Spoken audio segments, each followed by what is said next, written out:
Je me couche et je dors en paix, car toi seul, Éternel, me fais habiter en sécurité. Psaume chapitre 4, verset 8.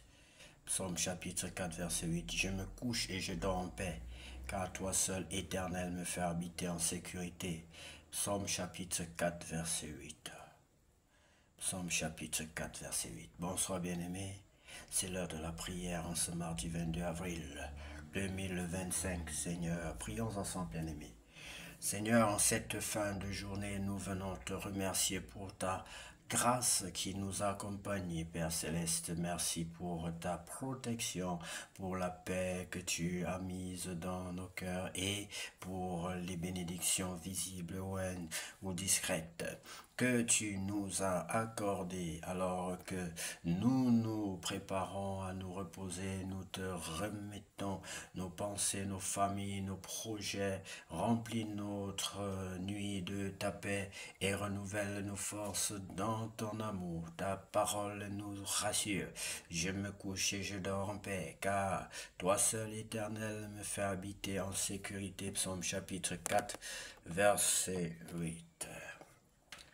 Bien-aimés, la deuxième phase de notre travail consiste à vous inviter, à vous aider, à vous repentir en vous proposant une prière de repentance.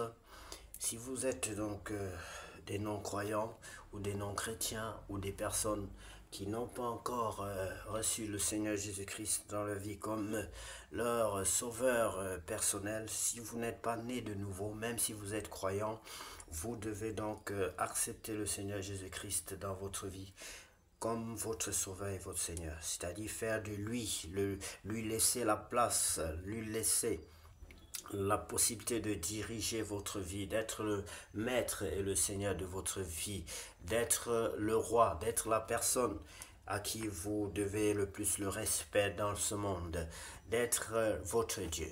Que Dieu vous bénisse, bien-aimés. Si vous voulez donc recevoir le Seigneur Jésus-Christ, faites cette prière, répétez cette prière après moi. Seigneur Jésus-Christ, Seigneur Jésus-Christ, je reconnais que je suis un pécheur. Je reconnais que je suis un pécheur. Je te demande pardon. Je te demande pardon. Au nom de Jésus-Christ, je t'invite dans ma vie comme mon sauveur personnel et mon Seigneur. Je t'invite dans ma vie comme mon sauveur personnel et mon Seigneur.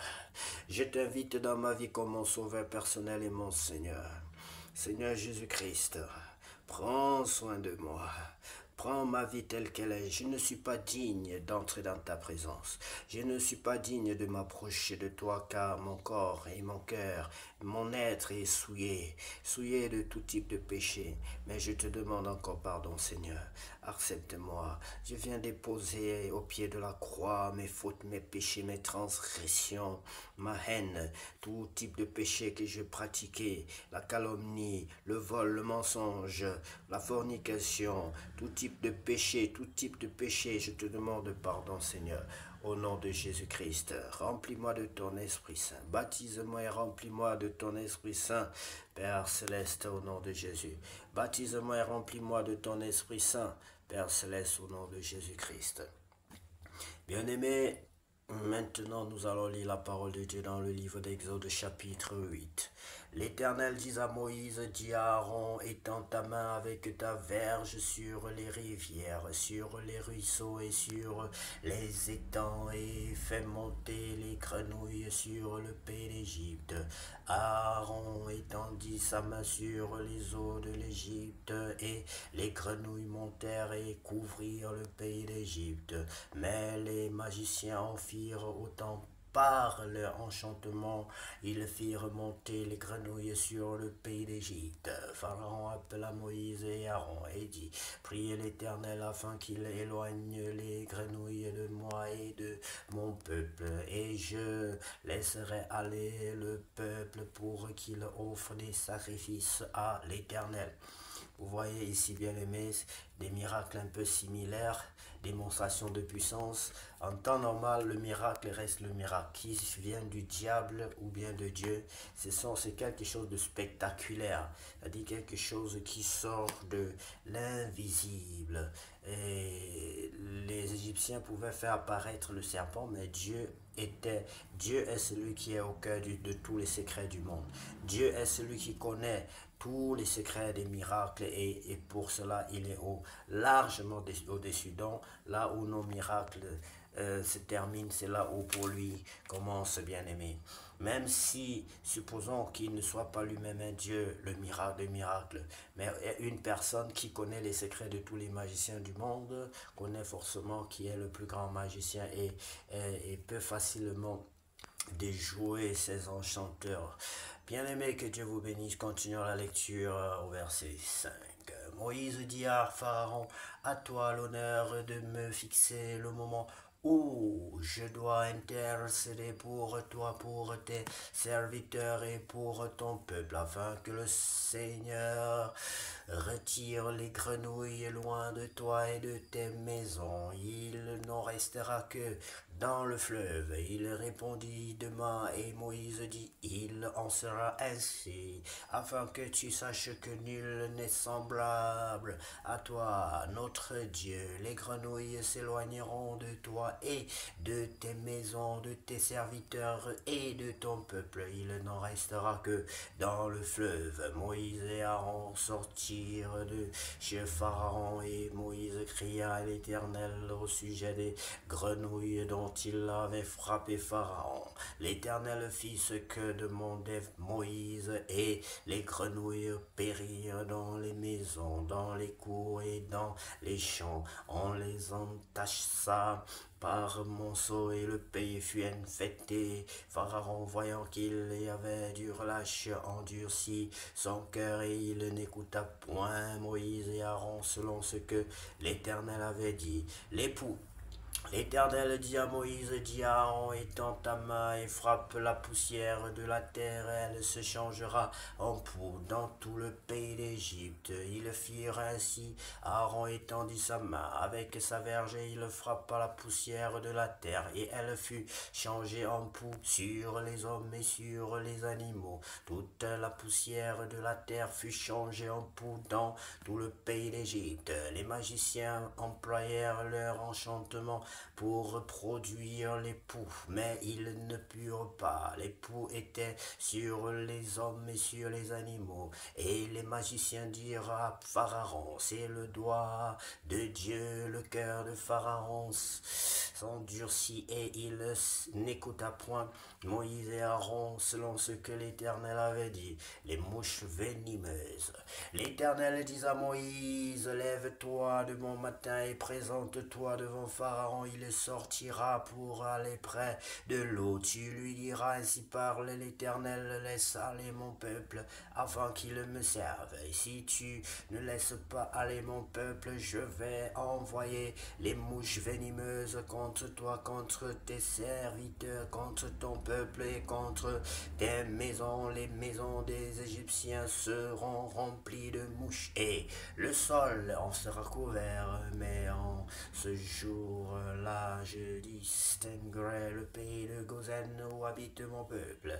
Et là, il n'y aura point de mouche, afin que tu saches que moi, l'Éternel, je suis au milieu de ce pays. J'établirai une distinction entre mon peuple et ton peuple. Ce signe sera pour demain. Pardon. L'Éternel fit ainsi. Il vint une quantité de mouches venimeuses dans la maison de Pharaon et de ses serviteurs, et tout le pays d'Égypte fut dévasté par les mouches. Pharaon appela Moïse et Aaron et dit, allez offrir des sacrifices à votre Dieu dans le pays. Moïse répondit, il n'est point convenable de faire ainsi, car nous offrirons à l'Éternel notre Dieu des sacrifices qui sont en abomination aux Égyptiens. Et si nous offrons sous leurs yeux des sacrifices qui sont en abomination aux Égyptiens, ne nous lapideront-ils pas? Nous ferons 3 journées de marche marche dans le désert, et nous offrirons des sacrifices à l'Éternel, notre Dieu, selon ce qu'il nous dira. Pharaon dit, je vous laisserai aller pour offrir à l'Éternel, votre Dieu, des sacrifices dans le désert, seulement vous ne vous éloignerez pas en y allant prier pour moi. Moïse répondit, je vais sortir de chez toi et je prierai l'Éternel. Demain, les mouches s'éloigneront de Pharaon, de ses serviteurs et de son peuple. Mais quand que Pharaon ne trompe plus en refusant de laisser aller le peuple pour offrir des sacrifices à l'Éternel, Moïse sortit de chez Pharaon et il pria Dieu.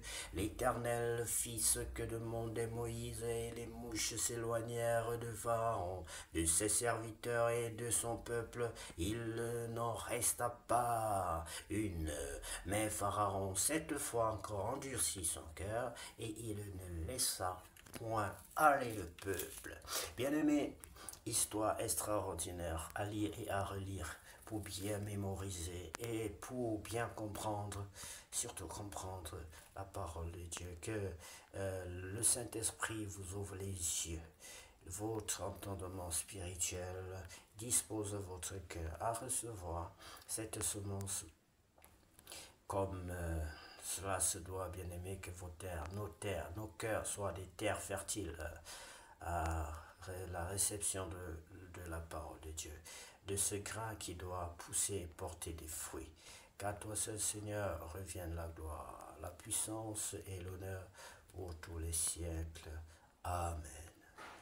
Je sais ta parole dans mon cœur. Je sais ta parole dans mon cœur.